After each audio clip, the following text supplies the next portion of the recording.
ከገንዘብ በላይ ውድ የሆነን ነገር ስንገልጽ ወርቅ ነው እንላለን።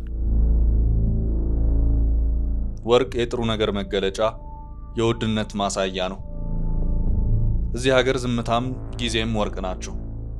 እዚህ ሀገር ግን ወርቅ ከዝምታም ከጊዜም በላይ ታሪኩ ብዙ ነው።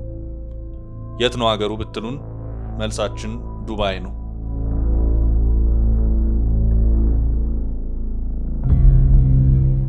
ህወሓትን ለሁለት ፍንካች የዳረገው የትግራይን ህዝብ ለአዲስ የጦርነት ዋዜማ ያደረሰው ጥቂት ጀነራሎችን ጆሮ የለሽ ቱጃር ያደረጋቸው የከበረው የትግራይ ወርቅ ኮንትሮባንድ መድረሻው የት ይሆን? ሱዳንን ላለፉት 2 ዓመታት የጦር አውድማ ያደረጋት የቤት የመቃጠሉ ለትኋኑ በጀኝ አስባላት ቤቷን አቃጥላ ያወጣችው ወርቅስ መድረሻው የት ነው?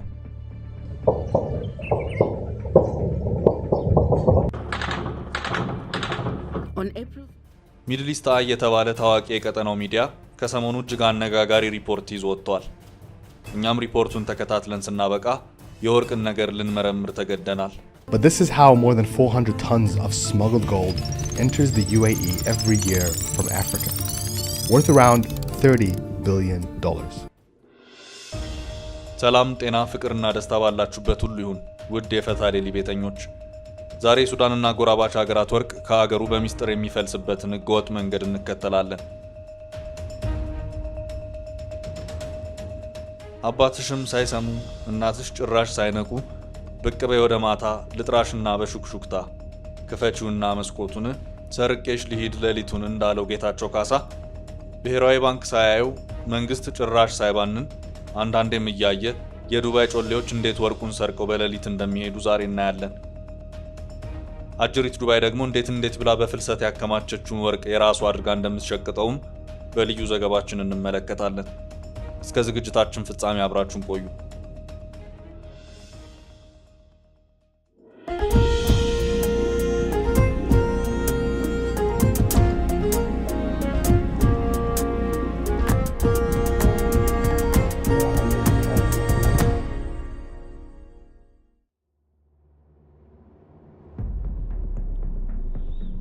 የአፍሪካ ሰው ሆይ ብለህ ከሰማኝ ጉድህን ልንገርህ። የነገር ሁሉ አለቃ አድርገህ የሰቀልከው የአፍሪካ ወርቅ መሸሻው ዱባይ የተባበሩት አረብ ኤምሬትስ ነው።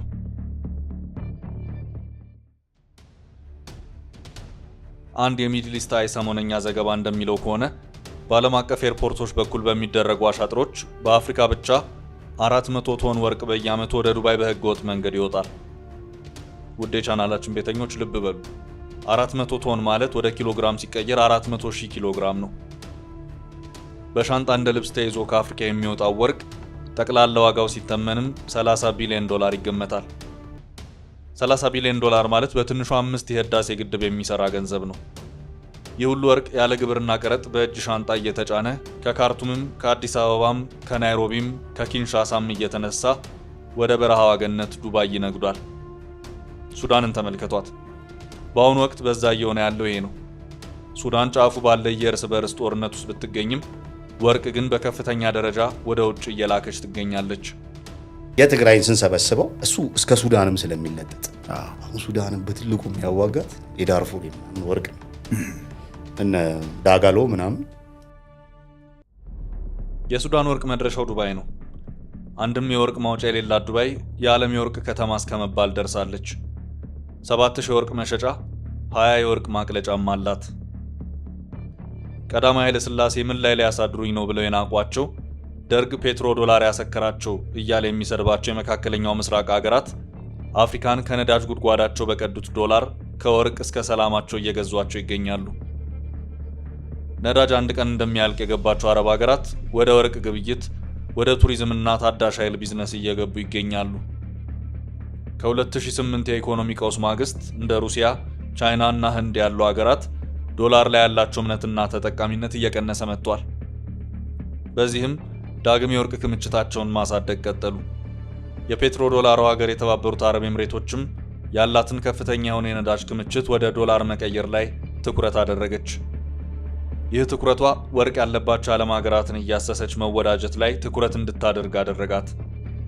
ይህ የወርቅ ረሃብም በተለይ በአፍሪካ ውስጥ የሚደረጉ የእርስ በርስ ጦርነቶችን ስፖንሰር እንድታደርግ ምክንያት ሆነ።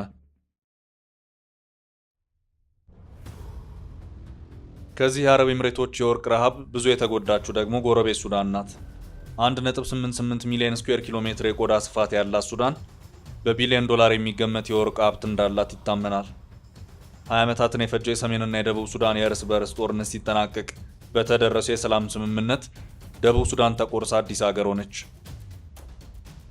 የደቡብ ሱዳን ተቆርሶ ሀገር መሆን የሰሜን ሱዳን መንግስት አለኝ የሚለውን የነዳጅ ሀብት 75 በመቶውን አሳጣው። ከግዛትም ከካዝናውም የጎደለው የሱዳን መንግስት የጎደለ ካዝናውን ለመሙላት የግዛቶቹን መሬት ማሰስ ላይ አተኮረ። እናም ሱዳን ከዚህ ጊዜ ጀምሮ የወርቅ ማውጣት ላይ ትኩረት ሰጥታ መስራት ጀመረች። በኢትዮጵያ የመለስ ዜናዊ አስተዳደር የማዕድን ጉዳይ እንደ ኮንጎ እና ማዕከላዊ አፍሪካ ሀገራት ኢትዮጵያን የጦርነት ቀጠና ያደርጋል ብሎ ስለሚፈራ የማዕድንን ጉዳይ ተከድኖ ይብሰል ብሎ ትኩረቱን ግብርና ላይ አድርጎ ነበር ያለፈው። የአልበሽር መንግስት የወርቅ ማውጣት ስራውን የሚመለከተው እንደ መለስ ዜናዊ አስተዳደር ነበር። በስተመጨረሻ ግን መንግስት ካዝናው ሲራቆት ወደ ወርቅ ማውጣት ስራ ገባ። ሱዳን ለረጅም ዘመናት በነበራት ፖለቲካዊ ዝንባሌ እንደ ኦሳማ ቢንላደን ያሉ ተፈላጊዎችን በአንድ ወቅት በአገሯ በማስጠጋቷ የደቡብ ሱዳን ተገንጣዮች ጋር ረጅም ውጊያ በማድረጓና በሌሎችም ተደራራቢ ምክንያቶች የተለያዩ ኢኮኖሚያዊ ማዕቀቦች ተጥለውባት ነበር። በዚህ ምክንያት ከ2011 የደቡብ ሱዳን ነፃ መውጣት በኋላ ሱዳን በተጣለባት ማዕቀብ የተነሳ ዓለም አቀፍ የወርቅ ፍለጋ ላይ የተሰማሩ አካላትን ቀጥራ ወርቋን ማውጣት አልቻለችም። ለዚህ ደግሞ እንደ መፍትሄ የተወሰደው በሀገር ውስጥ አቅም ማውጣት ነበር። የአልበሽር መንግስት ትኩረቱን ወደ ወርቅ ማውጣት ሲያዞር በምዕራብ በኩል የሚገኙት የዳርፉር አማጽያን አመጻቸውን አቀጣጠሉት። ይህን የወርቅ ቢዝነስ ለመጠበቅና ለማፋጠን አልበሽር አካባቢውን የሚያውቀውና ግመል ነጋዴው ሄሚቲን ወደ ወርቅ ንግድ ይዘውት ገቡ። እኚህ የወርቅ ማውጣት ስራ ላይ የተሰማሩ ነጋዴዎችና የጦር አበጋዞች ቀስ በቀስ የጦር አቅማቸውን በማሳደግ ወደ ህገወጥ ወርቅ ንግድና የፖለቲካ ስልጣን ፉክክር ውስጥ ገቡ። አልበሽር በስልጣን በነበሩበት ወቅት የሱዳን ንግድ ሚኒስትር የነበሩት ሙሳ ካራማ እንደሚሉት ከሆነ በ2015 ብቻ በካርቱም ኢንተርናሽናል ኤርፖርት በኩል 102 ቶን ወርቅ ወደ ዱባይ በህገወጥ መንገድ ወጥቷል።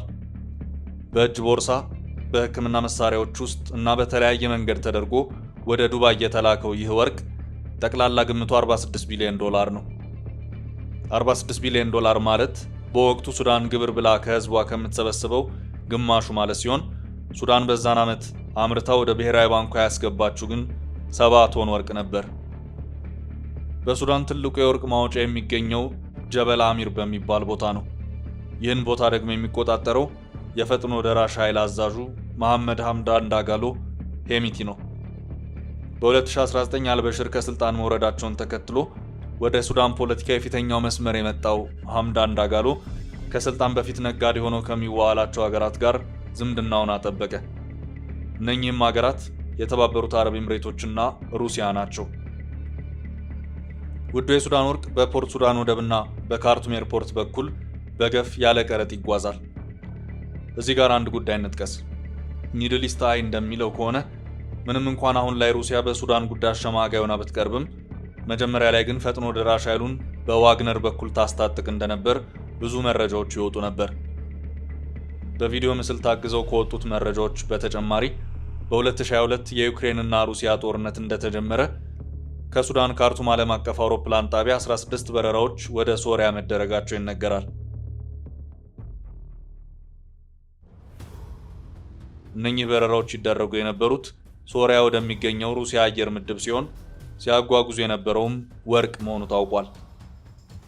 ደሃዋ ሱዳን፣ ዜጎቿ ዳቦ ተወደደ ብለው መሬት ጣሉባት ሱዳን፣ የዓለምን ክፉን ድርቅ ያስተናገደችው ሱዳን ሩሲያ ከዩክሬን ጋር በምታደርገው ጦርነት ሩሲያን በገንዘብ ትደግፍ ነበር። ሌላውና እጅግ አስፈሪ ደረጃ ላይ የሚገኘው የሱዳን ጦርነትን እንደ ቋያ እያቀጣጠለ ያለው ረጅም እጅ የተባበሩት አረብ ኤምሬቶች እጅ ነው። አረብ ኤምሬቶች ያካበቱትን የነዳጅ ገንዘብ ለቀጣዩ ትውልድ ወረቀት እንደሆነ ማውረስ አልፈለጉም።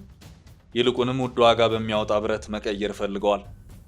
ለዚህም ይመስላል የአፍሪካን ወርቅ ሲሆን በውድ ካልሆነ ግን በግድ ከያለበት እየሰበሰቡ የሚገኙት።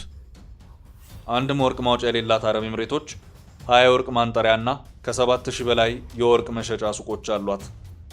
በተለያዩ የአፍሪካ ሀገራት ለአንዳንድ መንግስታት በብዛት ደግሞ እንደ ሄሚቲ ላሉ መንግስት አከል ሰዎች ድጋፍ በማድረግ ወርቃቸውን ወስዳ ሀገራቸውን ባዶ እያስቀረች ትገኛለች። ሀገራቱን ባዶ ማስቀረት ብቻ ሳይሆን እንደ ሚድል ኢስት አይ ዘገባ ከሆነ አረብ ኤምሬቶች በሀገራቱ የሚነሱ የእርስ በርስ ጦርነቶችን በመደገፍ የወርቅ ንግዷን እያፈጠነችው ትገኛለች። አህመድ ሐምዳን ዳጋሎ የሚያዘው ፈጥኖ ደራሽ ኃይል ከነፍስ ወከፍ እስከ ቡድን መሳሪያ፣ ከቡድን መሳሪያ እስከ ድሮን ድረስ ታጥቆ የሱዳን ጊዜያዊ መንግስትን የሚወጋበትን መሳሪያ የምታስታጥቀው አረብ ኤምሬት ናት። የአብደላ ሐምዶክ ስልጣን ተሽሮ ከስልጣን ከተነሱ በኋላና ከጦርነቱ መነሳት በፊት ሁለት ዋና ለውጦች ወይም የፖለቲካ ጥፋቶች በሱዳን ፖለቲካ ላይ ታይተው ነበር።